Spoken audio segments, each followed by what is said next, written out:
Hey friends, welcome back to my channel. Today I have 3 wooden DIYs for you don't want to miss. Let's jump right in.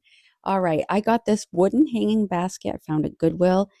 The shape caught my eye, but the label did not. I peeled off what I could and now I'm going to sand it down and smooth it right out with my sander. I tried staining it with this mix of burnt umber and water. It's a homemade stain, but honestly, I wasn't loving the coverage, so I ditched that plan and went right in with straight burnt umber and a sponge. I really like how this is coming out, but I also realized that the front looked completely different than the sides. So off camera, I grabbed my sander again and I took off the paint on the sides so that everything would match. And then I went over the whole thing again with more burnt umber, and I did the front, the back, and the sides, the works. I did the whole thing. And I also used the burnt umber to distress it. So you'll see the light and the dark. It really adds a lot of character. I'm going to go over it a few times, and I'm also going to use a baby wipe to pull some of it back, and I'm also going to use my spray bottle a little bit in this process.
Once that was dry, I got these IOD transfers from a good friend here on YouTube, and I'm going to use 2 of these that was given to me, and I'm just going to place them down. I also have some of my own that I recently bought from the new release, so I'm going to use the tool that came with them, and I'm going to rub all over my transfer to burnish them down. And yeah, I'll let you just watch. It's very satisfying. Rub-on transfers are an easy way to level up a project. You can use them on everything, like even fabric you can apply them to. And these ones from IOD, they transfer over so well. I mean, I have some from Amazon that transfer really nicely as well, but these are very, very nice. For the third one, I'm going to take it out of my new book that I got. This is the first one that I'm using. So you get to witness me using IOD transfers for the first time. I added even more detail by stamping along the front using this IOD stamp. I brought that design all the way around the front rim and it gave it a nice decorative edge. I like how this came out.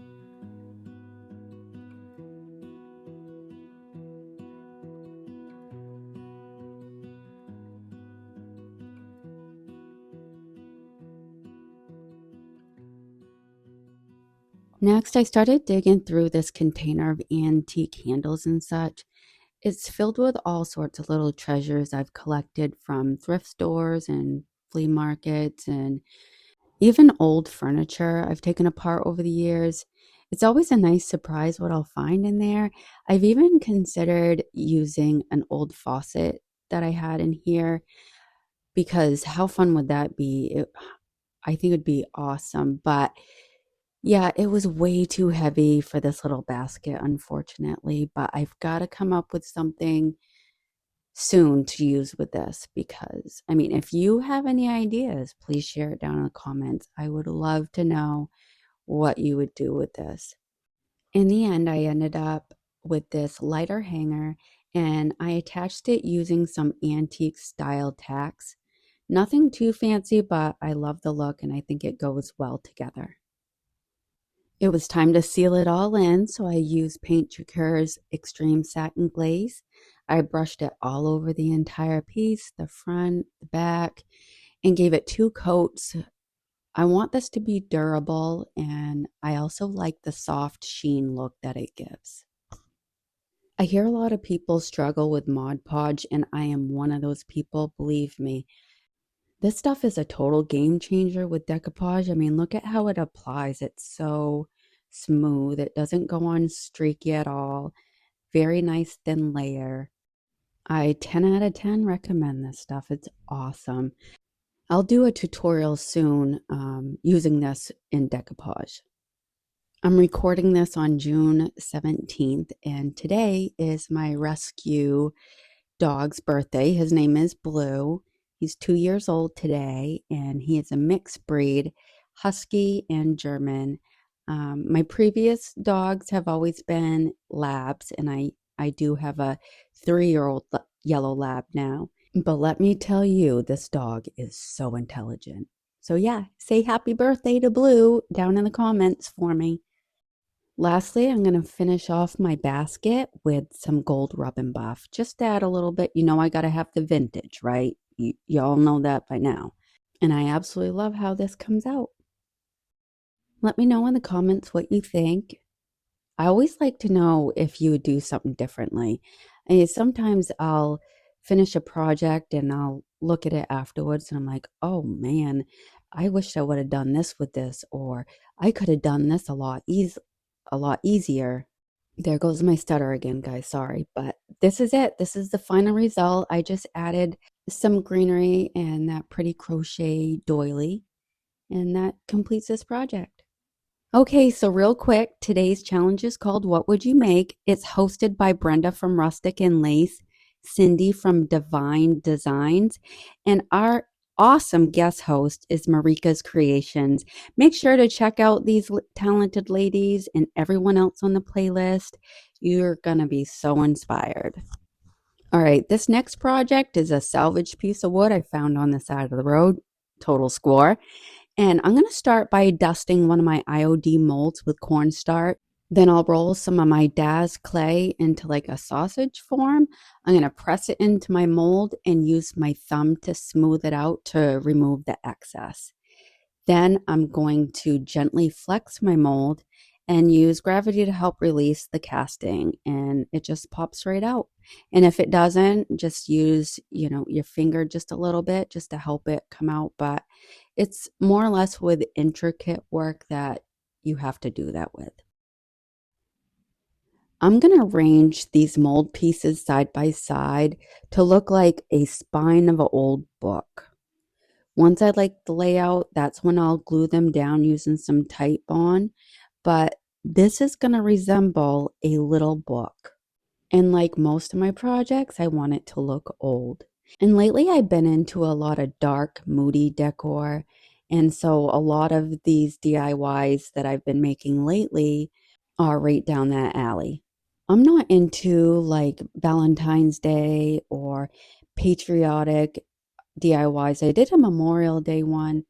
That was a lot of fun, but it's just not my style to make a bunch of different DIYs that I probably wouldn't make, because 9 times out of 10, I'm not going to be able to sell those types of projects.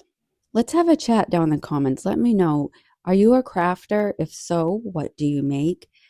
Or do you just enjoy watching others craft? It's so easy for us to get caught up, with busy day-to-day life. And for me, that's why I love crafting. It is more than just hot glue and paint. It's a break for me, a reset, a moment to actually breathe. Whether you're creating something for your home or just giving yourself a quiet moment, I hope this space gives you a little bit of joy and peace. I cast this sweet little bird from another mold and glued it down, though you'll see me tweak that placement a little bit later. I start casting more mold designs, and some are from Redesign, some are from IOD. And I'm going to create a trim around the front of my book. Air dry clay is so fun to work with.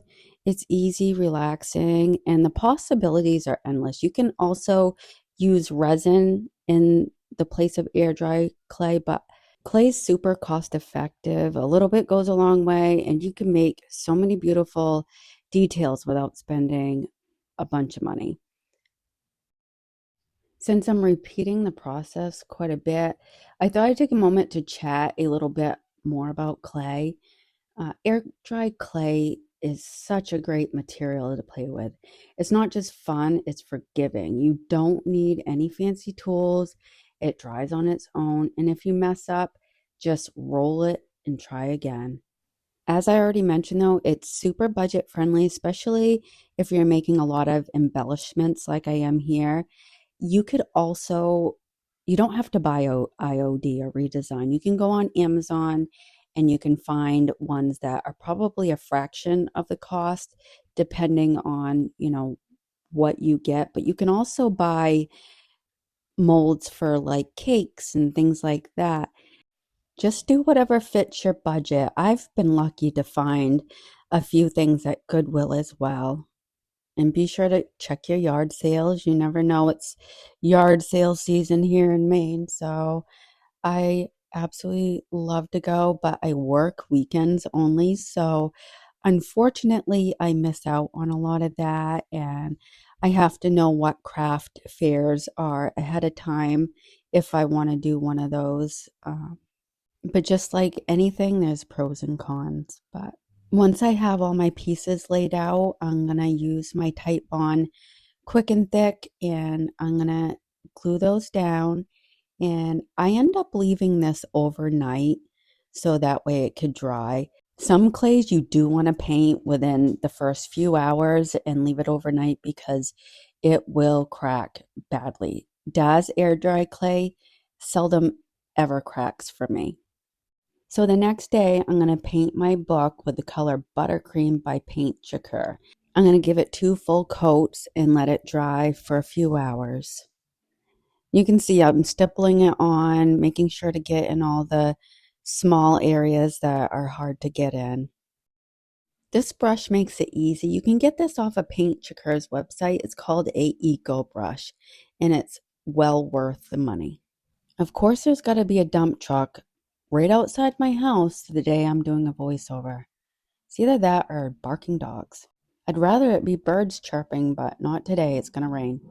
After this is dry, I'm going to use Paint Chacur's metallic paint in black pearl.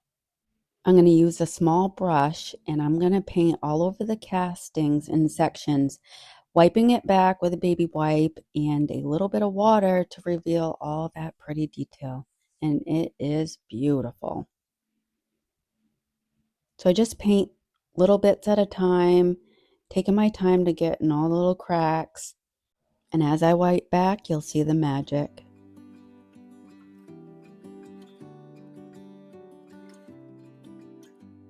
I know it looks like I'm being a little rough with my castings, but no, I'm actually going over it rather smoothly, just because I got the video going a little fast.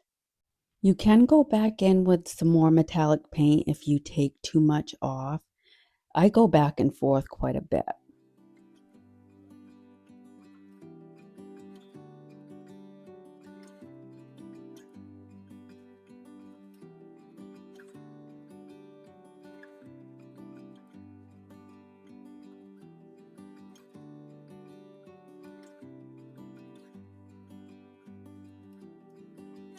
Working with clay like this makes you feel like a sculptor. Even when you're just pressing it into molds, it turns a plain block of wood into something that tells a story. And honestly, it makes the whole project feel like magic to me.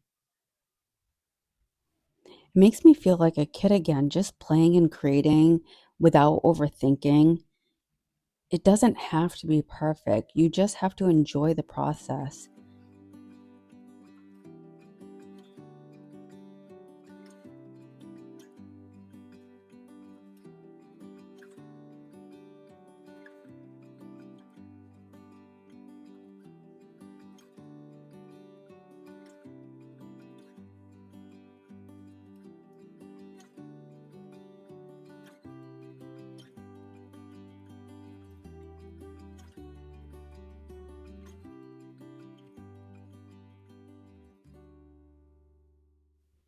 The most exciting part about this project was the reveal of the detail on the spine. As soon as I pulled that back with the baby wipe, I was like ecstatic. I'm like, okay, I love this.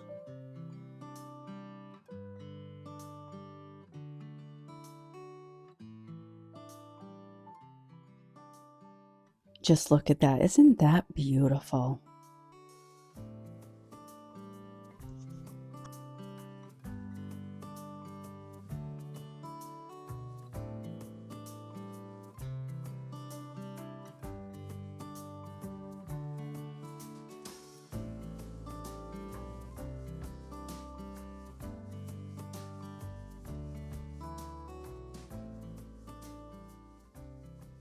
Lastly, I'm painting my sweet little bird with this opal metallic paint by Paint Chicker. Off camera, I do end up sealing it all in with more of that extreme guard.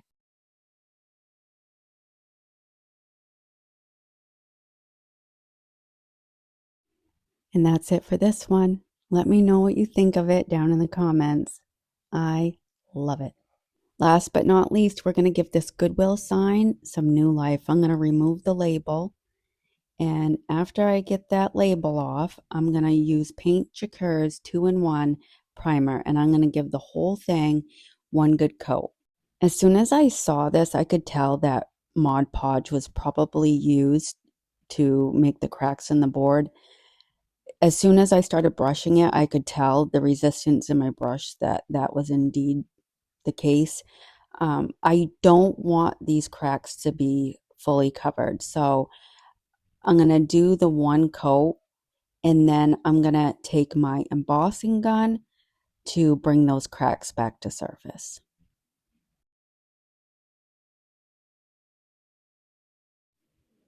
Next, I'm going to cut out a few pieces of this rice paper I got from Brandy at the DIY Struggle.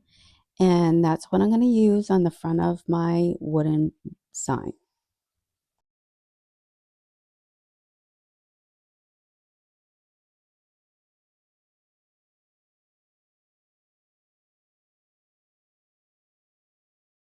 Once I figure out placement, I'm going to go over the whole thing with more of that Extreme Satin Guard by Paint Chicker.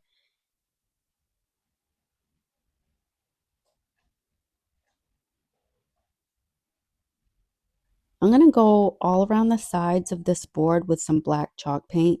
This stuff is the bee's knees. You can find it at Dollar General. Once that's dry, I'm going to place my rice paper back down, use some parchment paper, and go over it with my mini press.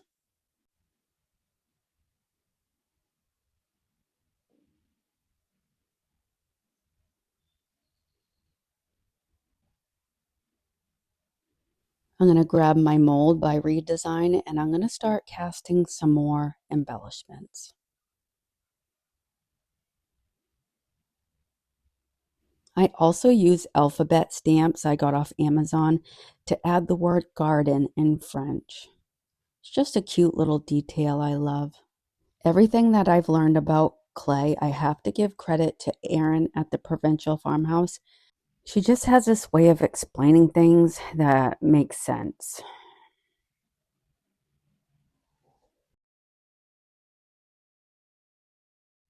Bear with me a minute here. I'm going to go kind of fast on this, but you can see what I'm doing.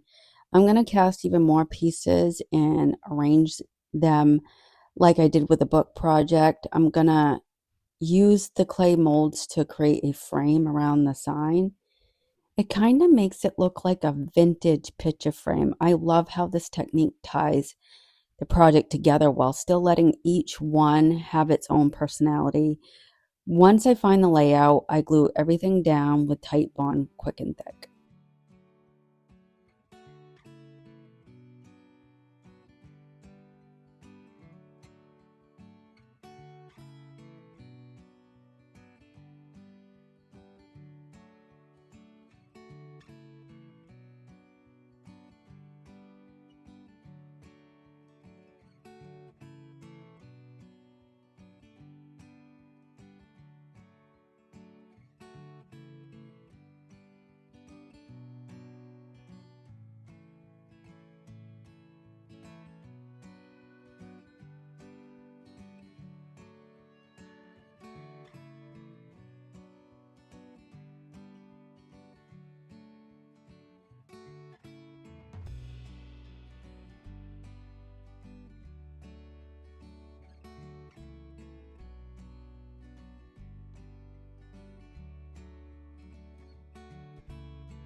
Once I get everything glued down, I'm going to let this rest overnight.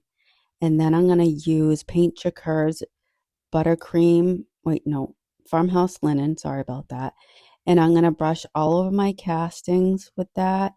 And I'm going to be real careful not to get it on my rice paper. The wood glue left a discoloration, but you're not even going to be able to see that because I'm going to use some more of that metallic paint, and that will cover it right up, or kind of just blend right in with the metallic paint.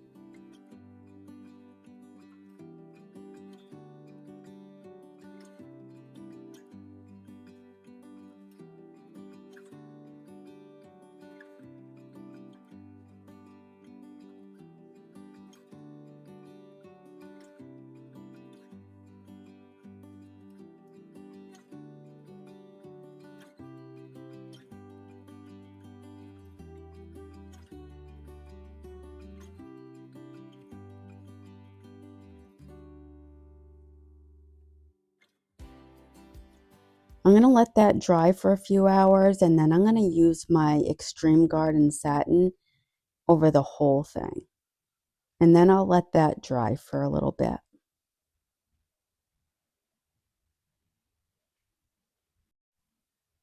I'm going to use more of the metallic paint.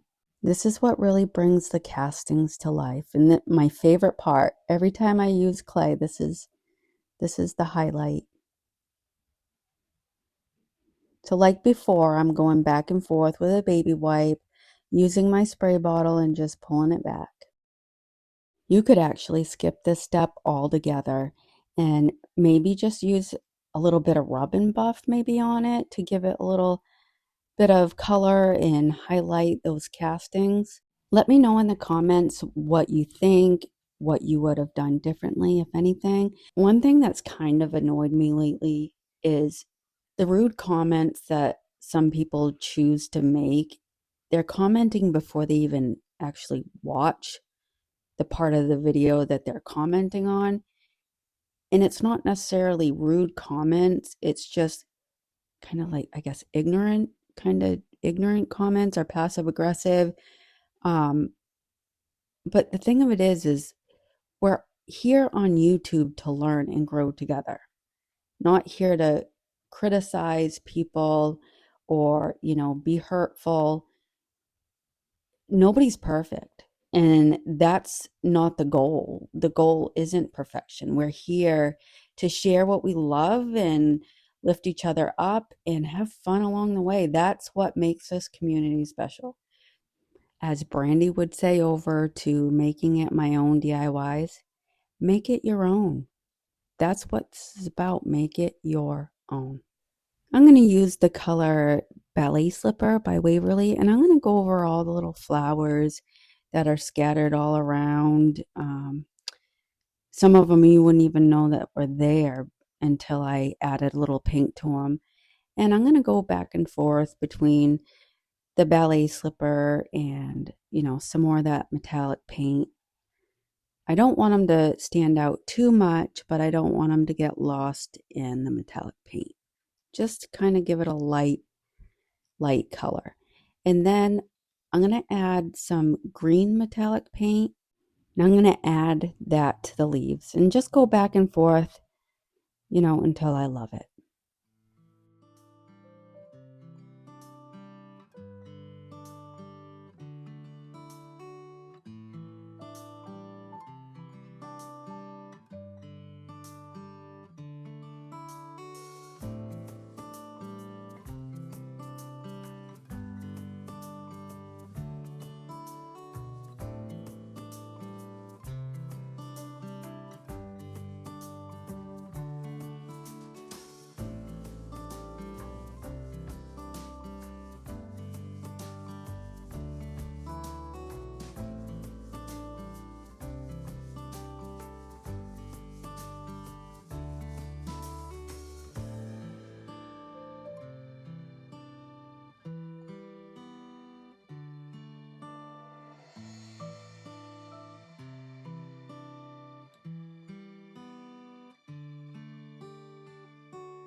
Lastly, I'm going to go over the whole thing with more extreme garden satin, and I'm going to give it 2 coats and let that dry.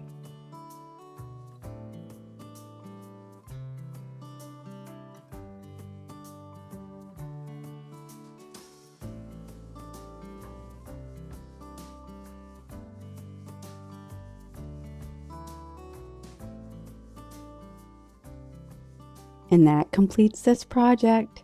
Let me know what you think of this one, guys, because I absolutely love it. I'm trying to figure out exactly where I'm going to hang it in my home. It does not have a hanger on it just yet. I have it resting on an easel right now, but I'm going to find a special place for this for sure because it's just one of those projects. I've had a lot lately that I absolutely love, but this is all 3 of them. I hope that you enjoyed them as much as I enjoyed making them for you. If you had fun hanging out with me today, don't forget to give this video a thumbs up, hit that subscribe button, and tap the notification bell so you know when I post more DIYs. Don't forget to check out the playlist. I'm going to leave that down in the description box for you. If you're new here, thanks so much for stopping by. I hope you enjoyed this video today and that you'll come back to see me more. And to all of you who come back each week to see me, you already know I love you. Until the next time, guys, bye.